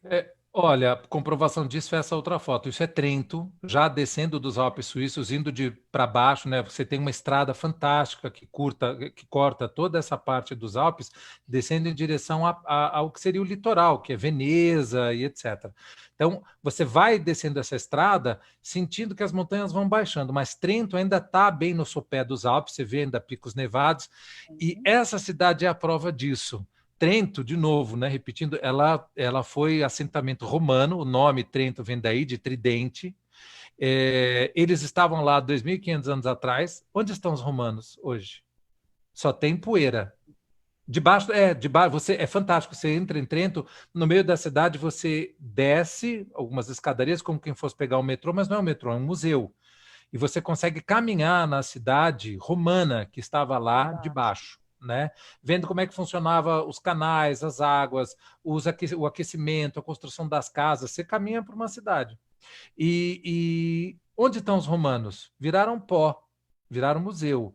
Mas as montanhas continuam aí e vão ficar muito mais tempo do que nós. Então, ter esse respeito pelo... Você é só um convidado a estar aqui, desfrutando desse momento com muita honra, com muita alegria. Prepare-se para partir no seu devido momento e tente não deixar lixo para trás. É só isso que você pode fazer. Exatamente, exatamente. E Silvio, a gente está falando de... Me deu um branco. Bobagem. Depois eu vou lembrar. Ok, então depois você volta. Eu agora estou entrando aqui numa parte de Alpes que quase ninguém conhece. Isso também foi uma dica importante da minha irmã. Que um dia falou assim, se vocês forem conhecer região alpina, vão para a Eslovênia. Eu pensei, Eslovênia? Onde é a Eslovênia? Né? Que depois da guerra toda da Bósnia, depois de 92, depois, na verdade, da queda do Grande Muro em 90, vamos combinar, a gente teve que se acostumar com o nome de tudo. O que era Iugoslávia virou 5 países. O que era, né, lembra? Virou Croácia, Bósnia... se dividiu inteirinha. Então, tem a Eslovênia, a Eslováquia, então esses países eslavos eu jamais imaginei que tivesse Alpes ali. Ela falou, vocês vão descobrir uma coisa linda. Ljubljana, que é a capital, uma cidade maravilhosa, mas mais do que isso, vocês vão descobrir um lugar fantástico chamado Bled. Vai para lá que você vai pirar o cabeção. Isso é Bled. Me diz se não é uma cena do conto também eu só Estou esperando aparecer a Branca de Neve cantando. Aí eu estou esperando a Bela e a Fera. Para mim, também. A Bela e a Fera. Também. A Bela e a Fera. Né? Mas O que é Bled? Bled é um grande lago na região alpina da Eslovênia que tem uma ilha central no meio com um convento construído no século XV. E aí as pessoas no verão, elas nadam até lá, elas fazem remo. No inverno não tem a menor condição. O lago congela, você caminha até lá. Então, literalmente, é um passeio. Vamos passear no lago. É literalmente, vamos passear no lago e até a ilha. A gente ficou com certo receio. Ricardo nunca tinha andado em lago congelado. O gelo, por mais que esteja dessa altura, ele se acomoda e ele estala o tempo inteiro. Então, você pisa, aquilo faz crack, brown, brown. A gente deu 3 passos e falou, eu vou voltar para a beira. Ele aí, subiu lá, ele sobe. Quando ele viu as pessoas patinando, andando, ele falou, beleza, a gente não vai cair num buraco congelado. Então, efetivamente, a gente foi ao lago, a gente andou no lago, foi super divertido. E aqui é um... Oi, gente! Onde é que nós estamos? No Lago Bled. Literalmente som, né? No Lago Bled. Aqui, ó, nós estamos no meio do lago congelado, cheio de gente patinando. Olha lá atrás. Tem gente patinando, gente caminhando. E nós cagando de medo, porque o gelo está fazendo muito barulho, então nós não sabemos ainda se vai dar para a gente seguir caminhando ou não. Que a nossa ideia, na verdade, era ir até a Ilha do Meio, que está bem ali atrás, atenção, ali, onde tem uma igreja antiquíssima. Mas não dá não, bora. Tá com medo, porque o gelo está estalando. Espera, nego. Então nossa ideia é tentar chegar lá na Ilha do Meio. Esse é um lago lindo, é um dos lugares mais bonitos da Europa. Pena que hoje está muito nublado, o sol está tímido. E nós vamos ver ainda como é que nós vamos ver essa vista. Tem um castelo que fica lá em cima, ó. Lá em cima, que não dá para ver direito, porque está nublado. Nós vamos tentar subir lá também. Hoje está um dia muito lindo. Nosso último passeio na Eslovênia, a caminho de Viena. Beijo para todo mundo.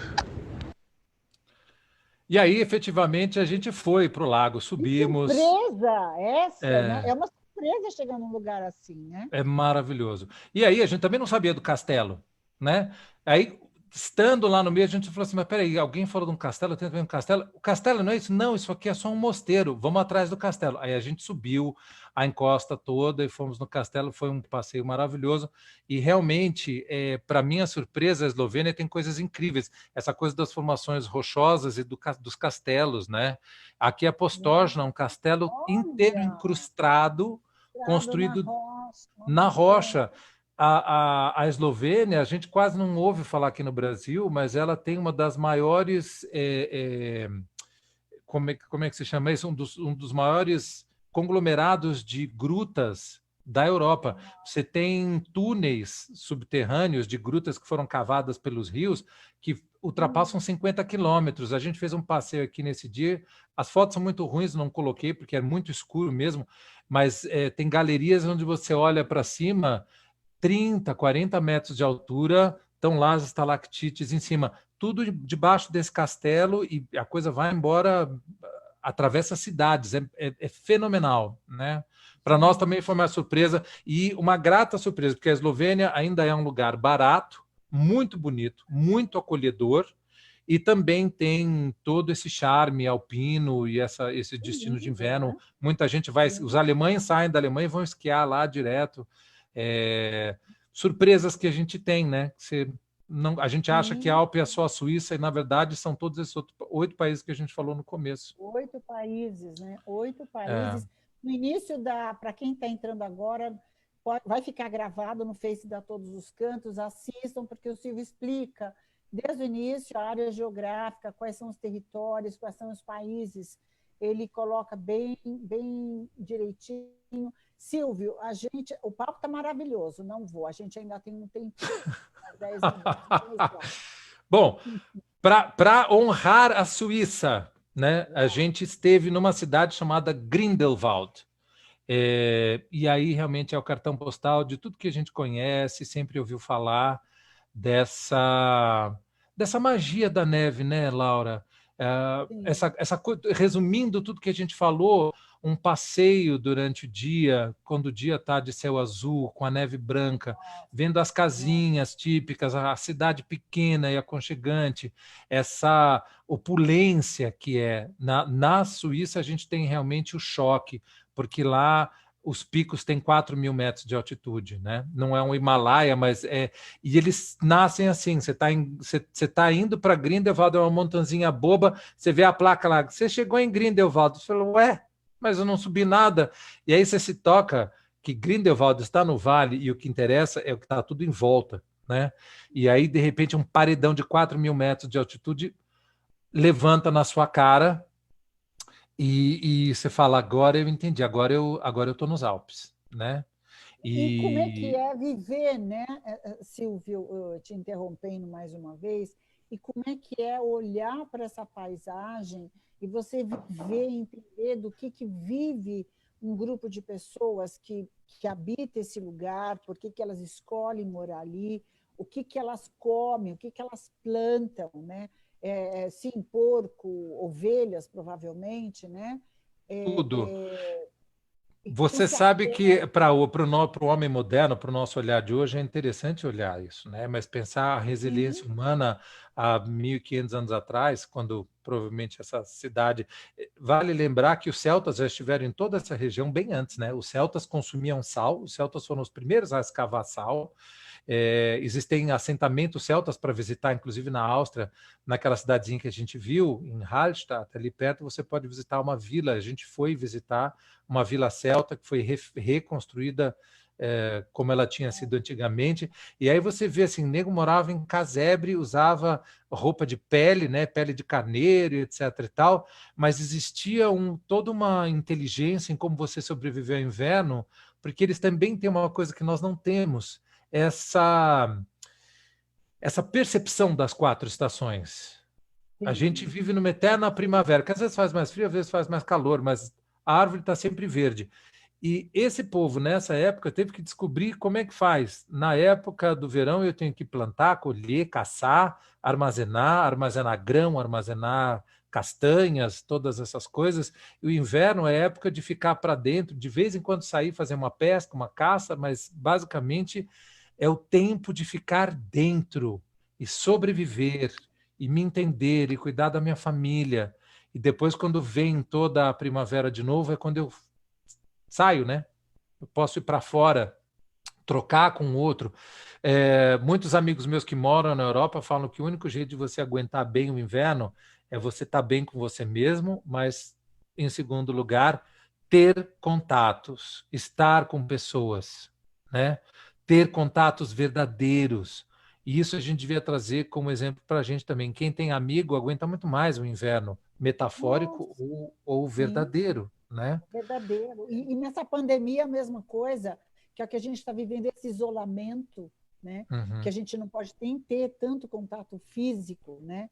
Eu, por exemplo, custei a abraçar um filho, né? Custei a abraçar. Tem um que foi para Fortaleza, eu não abracei, mas o que é essa presença de estar no ciclo de inverno, até inverno de vida, né?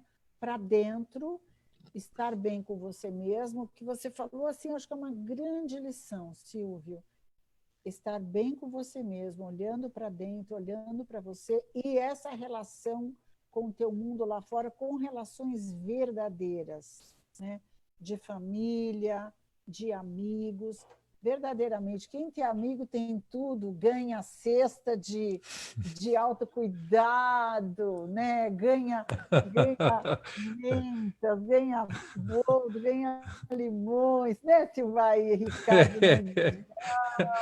Mas olha, você falou uma coisa tão importante, Laura, porque eu acho que se a gente olhar a metáfora do inverno e dessas pessoas todas que sobreviveram, e nós que somos descendentes de europeus, se a gente está aqui hoje, é porque muita gente sobreviveu a muitos invernos, né? A gente falou um pouquinho do nazismo há tempos atrás. Durante o inverno, muita gente fugiu pelos Alpes, né?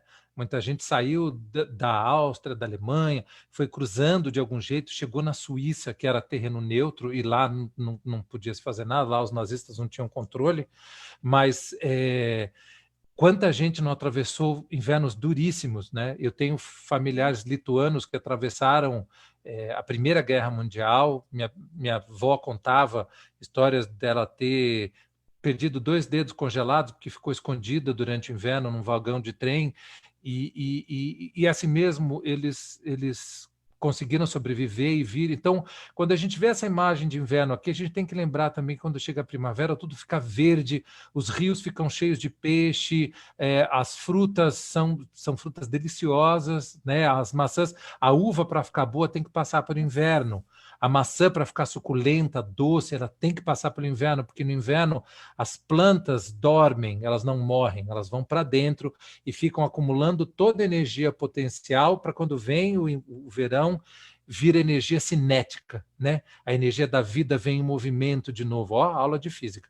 E aí tudo tem sabor, né? Então entender também que talvez essa nossa pandemia, a nossa reclusão, ficar dentro de casa, a gente tem que ter o olhar esperançoso de que depois do inverno vem sempre uma primavera, porque é assim, século seculorum, amém, nessa região. A vida volta para dentro da terra e explode de novo, e volta para dentro da terra e explode de novo, ano após ano.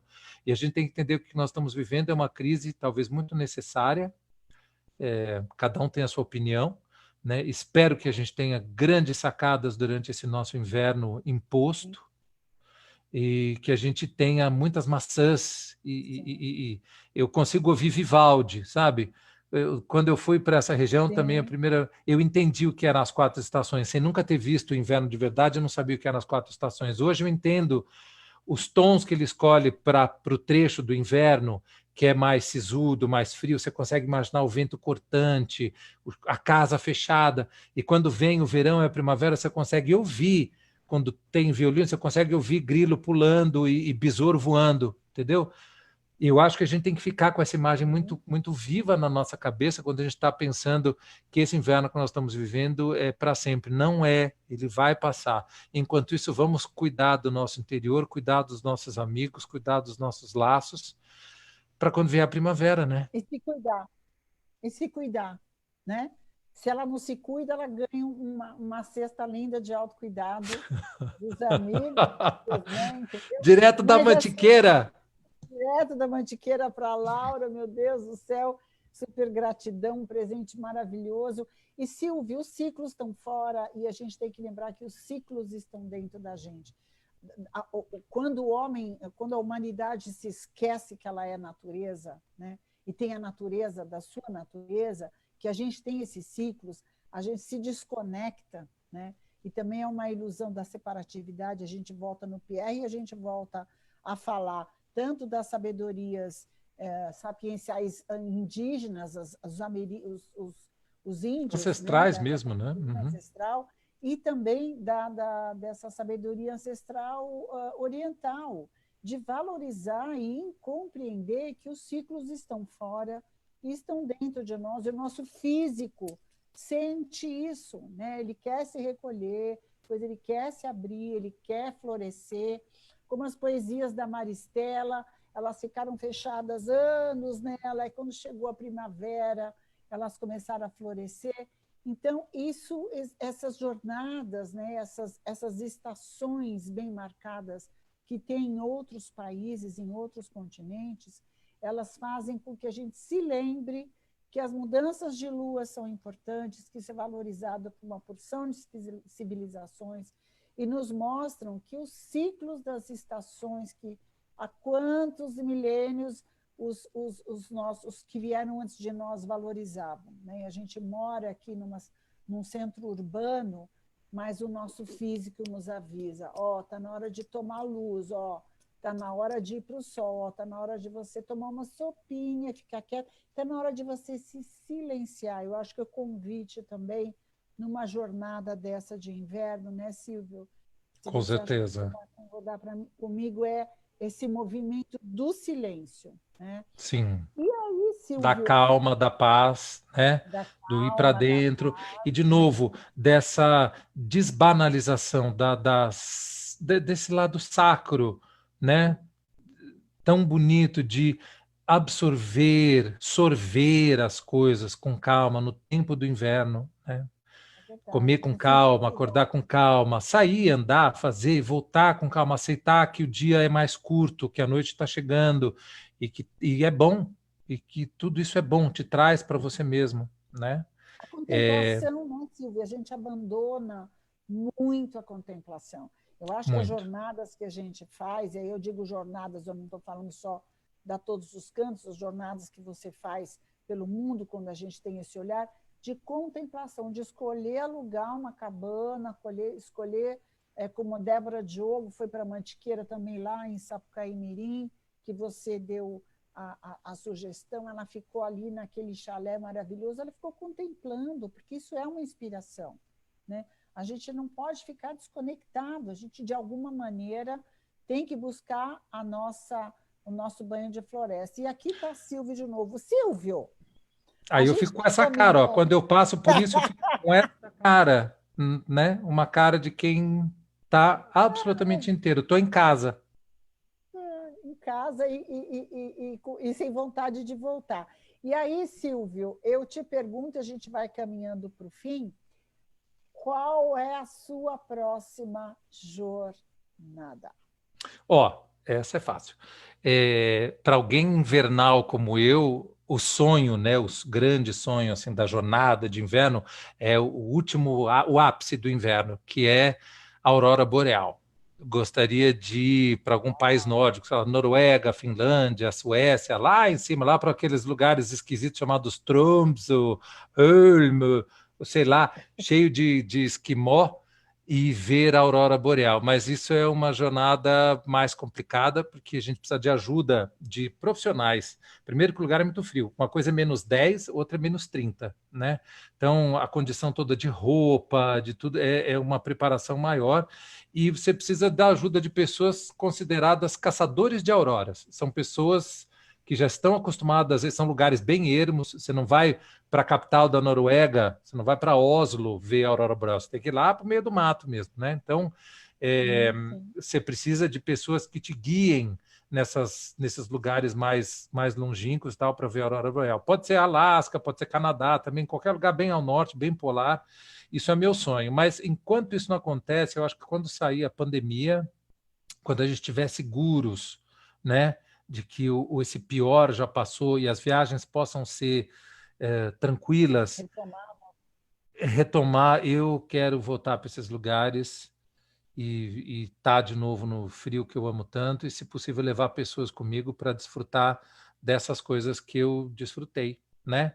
Especialmente Apfelstrudel, que a gente tinha que terminar com um pituzinho gastronômico, porque, gente, na boa, depois de todo esse frio, andar, né, vai para cima, vai para baixo, chegar em casa, no chalé, ou ir num restaurante pequenininho, que lá tá cheio, assim, na beira da floresta, que tem, assim, aquela vovozinha que faz a torta antiga lá, há milênios, você sentar ali, comer um strudel, tomar uma cervejinha, tomar um schnapps, se refazer com um cafezão, você fala, Deus existe e está aqui nesse momento.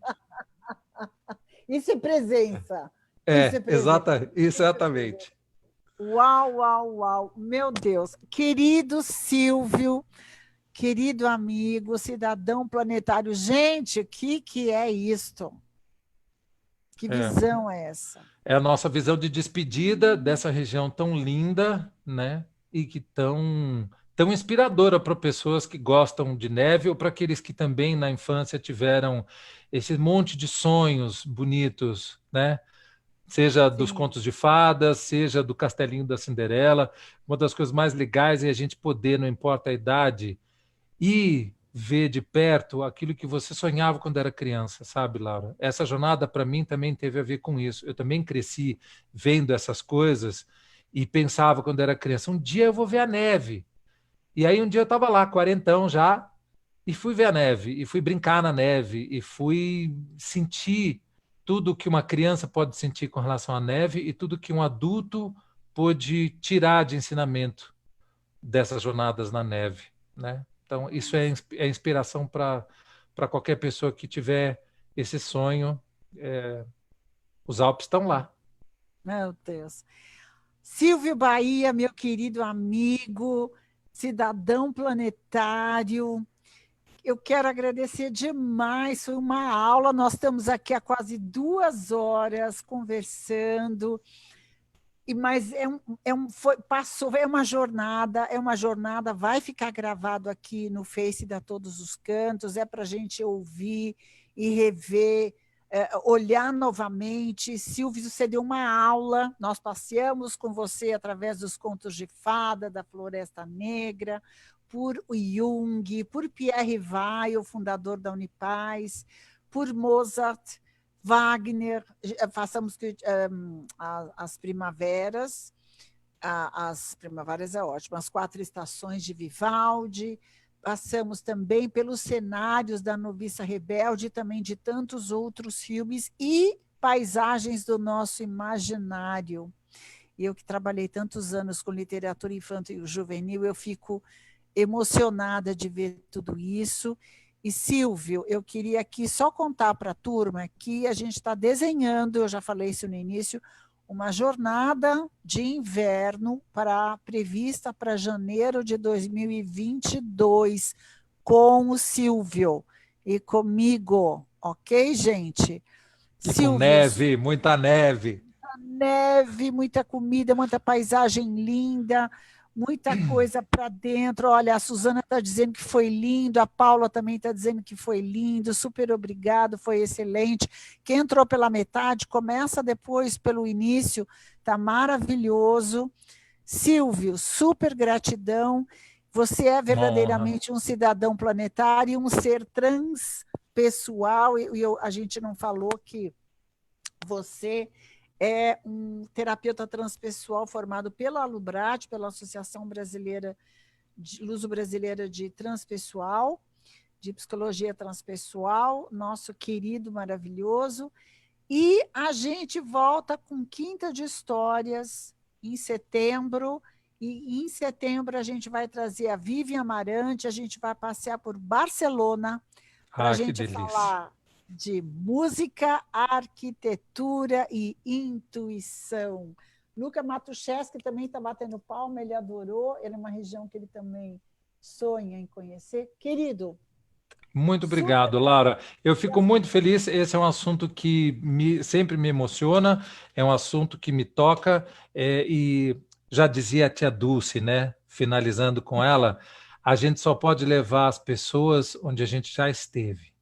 E no caso dos Alpes, é tanto fisicamente, o local, quanto interiormente, né? Então, para mim, as jornadas alpinas me transformaram de diversas maneiras, e é isso, que a gente possa inspirar pessoas, né? Foi muito, muito, muito legal, adorei o bate-papo.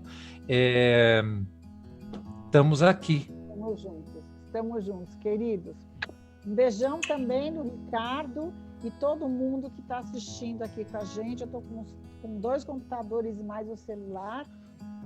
Gente, gratidão, vale a pena ver de novo. Super gratidão estar com vocês aqui. Tem bastante gente entrando agora, é só assistir, a gente vai terminar. Silvio. Beijo, querida, muito obrigado. Nos vemos em breve. Nos vemos em breve. Até!